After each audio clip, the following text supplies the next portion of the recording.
eng vang nghe isak minh hian ka thin lunga ria ru na re mai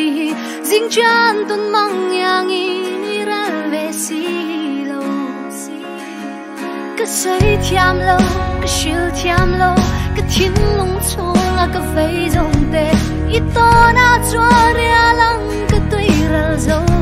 ta shat ngai lo ram du thu sam tok nei lo tia an soi ram chu pang du na mang ngai nam min mang ngai tir tu chung nang nei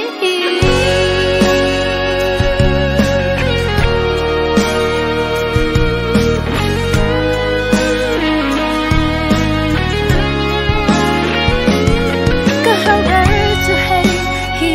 ani itona ka mangai na te hullo her hian at hon an san dir mai ang kadut hay la kadon ngam la itelo va dai kwan len so shat nai lo ram du thu sam tok nei lo tia an soi ram chu pang du na hang ngai nam min hang ngai tir tu chung dang ngai hi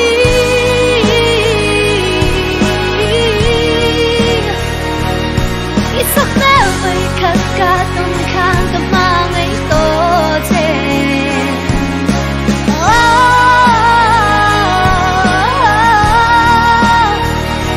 khoi mun na ko om ma illa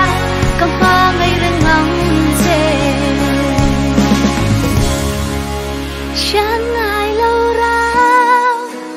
du thu sam top nei lo tia an soi